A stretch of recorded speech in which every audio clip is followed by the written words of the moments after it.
My name is Peter Muya, yeah, also known as the Modern Elder. So Modern Elder is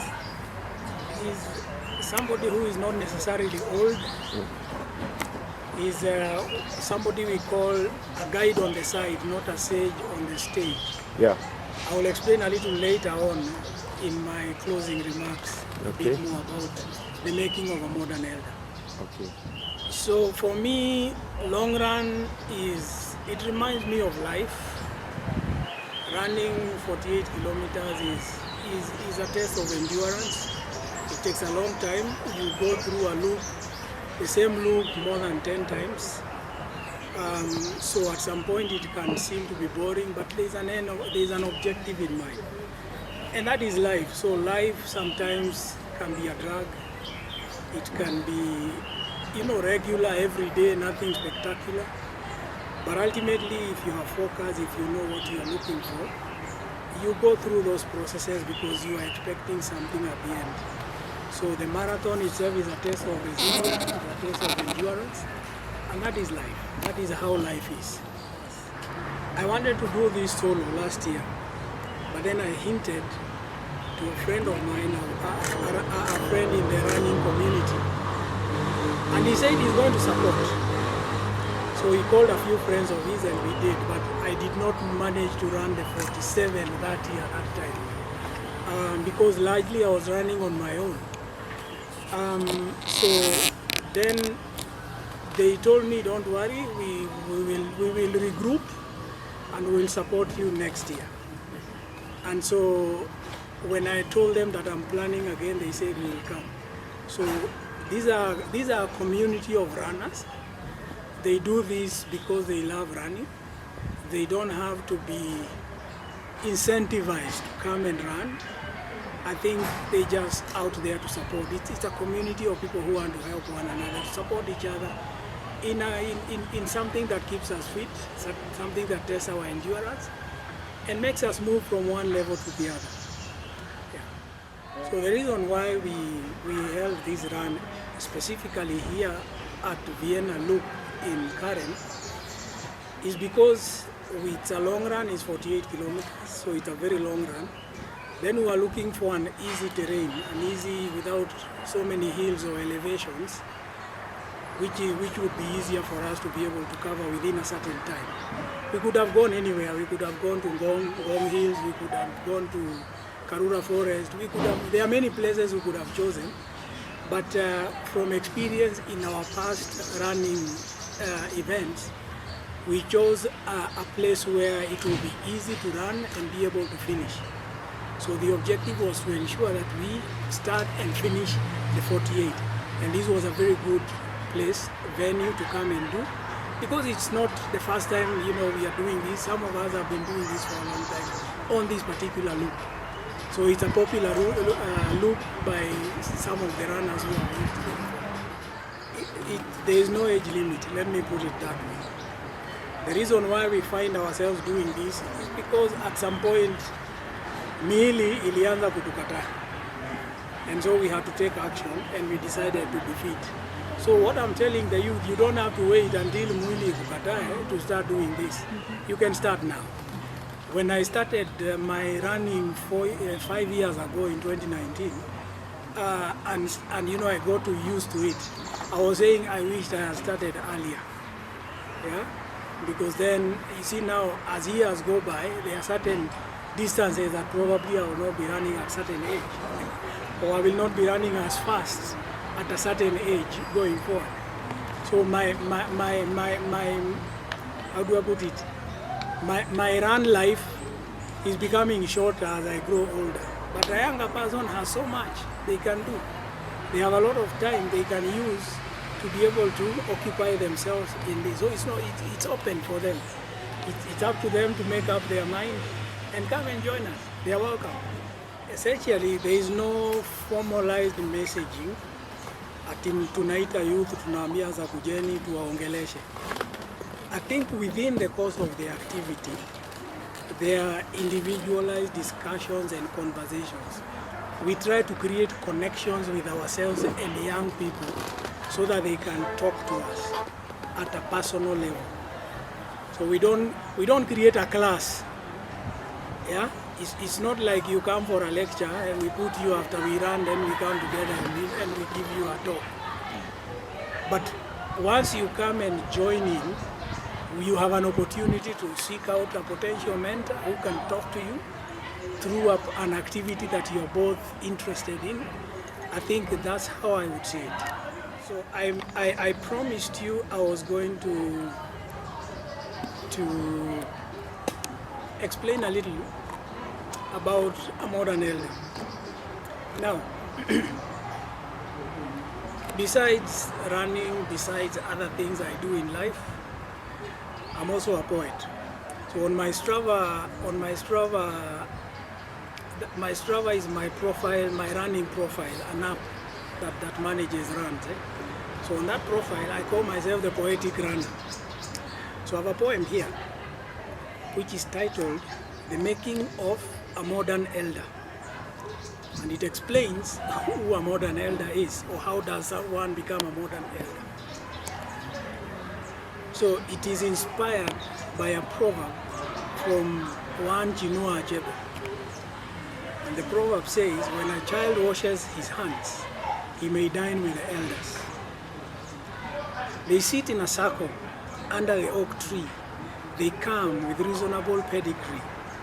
Gray-haired sages who have tasted life share a platform to diffuse any strife. They are respected, young and old. Theirs is a respectable role, I am told. They aren't the type you take aside. Breach protocol and you will earn a child. Sayings have been made to honor. Clean hands might earn you dinner. For the reserved seat at their table, a rarity, yet a moment so notable. We've christened them the elderly. Signs of aging they display gingerly. Gray hairs is wisdom's zenith, I hear. This has been repeated year after year. Reimagine their young years growing. They were raw, learning and unlearning. Elders in progress, the crucible of life pruned on the edges with the elderly knife. They gave wisdom as guides on the side in their journeys of life, both far and wide. But this wasn't considered elderly advice, because the stage had another set of the wise.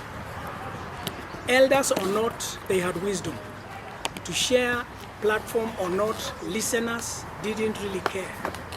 Partially grayed or not, yet it didn't matter. They were sages who grasped the matter. This respect was not earned, not defaulted. The wisdom was incubated, not scripted. They blended life, curiosity and caution, aging yet childlike. While in transition, they balanced strategy with spontaneity, stuck to plans but able to spot novelty. They were grounded yet always learning, shunning status quo, ever discovering. They were cautious in their optimism, but never fazed by mounting pessimism. The oak tree to them was not a place. It wasn't a platform with limited space. Instead, their oak tree was their hearts. Their minds, their bodies looked the part. Their version of elder was not isolated, never a hallowed office to be coveted. Instead, it was an everyday engagement with young and old to that much extent. Wisdom, kindness, purpose, and community, the hallmark of a modern elder's identity. The making of a modern elder. I've just turned 48 today. Today? Yes. Happy birthday. But I feel like a 20-year-old. Actually, that's what there's something they call a VO2 Max 2. It's a measure of your fitness level. So they say my fitness level is like that of a 20-year-old. So outwardly, I may be 48. But physically and fitness-wise, I'm a 20-year-old. Amelia, My wife is here. Thankfully, she came to support me. Thank you. Appreciative. My children, they are waiting and expecting and hoping to hear the good news. They knew I was coming. They are cheering me wherever they are. So I'm very grateful for their support. And yeah, I'm very tired. I need to eat something. Thank you so much. You can take your medal and your Thank you. prize. My name is Bernice Muya, like I've said. Yes, I am the wife to the birthday boy. In fact, yeah, I need to say a bit more on that and say that when you have a goal and you have someone supporting you, you feel proud. So I decided, I knew this was a big goal for him. Something that he had set his mind to, because last year he had tried and he didn't make it. So this year I saw how determined he is to do it, and I said, why don't I come? Because I also run well. For me, I've never ran more than 15 kilometers or so. And then I said, let me just come, even if I do 10 or 15 or walk a bit, at least it makes a whole lot of a difference. It's good for me to be there. Yes, and I knew it was going to be fun, so I said I am not going to miss all that fun. I just said I have to be here and be part of the fun. I would tell them that, you know, your husband or your spouse is your best friend. So if you as the spouse are not there to support him, then who else is there to support him? Yes, there will be friends who are there, but the support of friends is not as important as the support of a spouse. So I would tell them, just be there for them. You may not run, like I couldn't run the 48 kilometers, but there is something we call the ministry of presence. Just being there, it means that you are supporting him, and I'm sure he's happy to see that you are, whatever is important to him is also important to you. My husband Peter, I normally call you mon cher.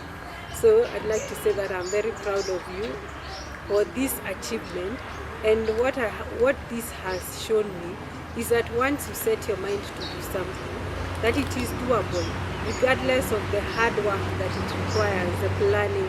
I've been seeing you working out, I've been seeing you running, I've been seeing you lifting those weights and sweating it out, and I'm so proud of you that you actually achieved it. You set your mind to do it and you were able to achieve it. For me, of course, I would never do such a thing, but then I'm encouraged that whatever it is that we can set our minds to do and put the hard work that is required, we're able to achieve it. So I'm very proud of you.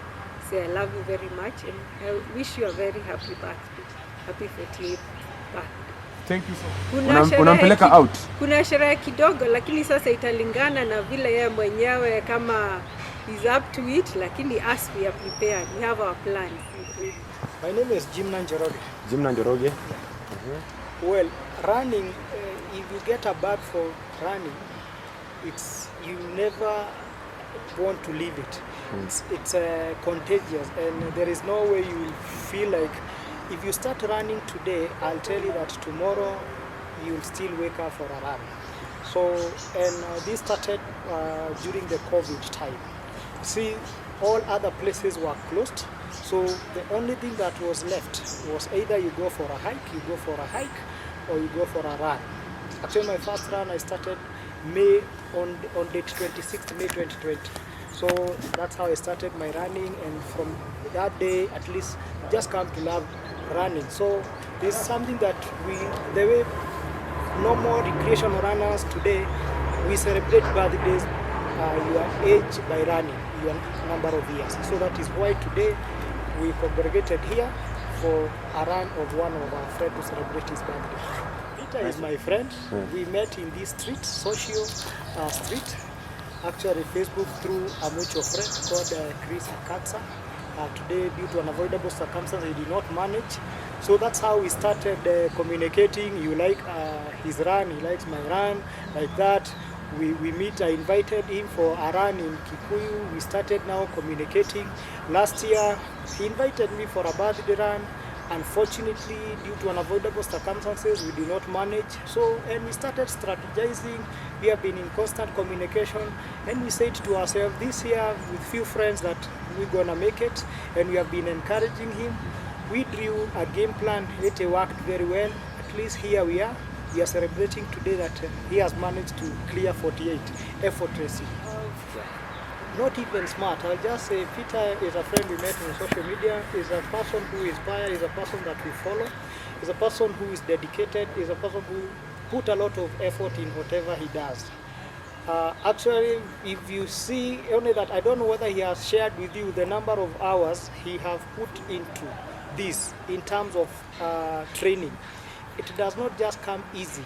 You have to do strength training, you have to do some fat track, you have to do some running, and you have to plan for all this. So I know Peter is a dedicated person who has an eye on the goal. Keep chugging, keep chugging.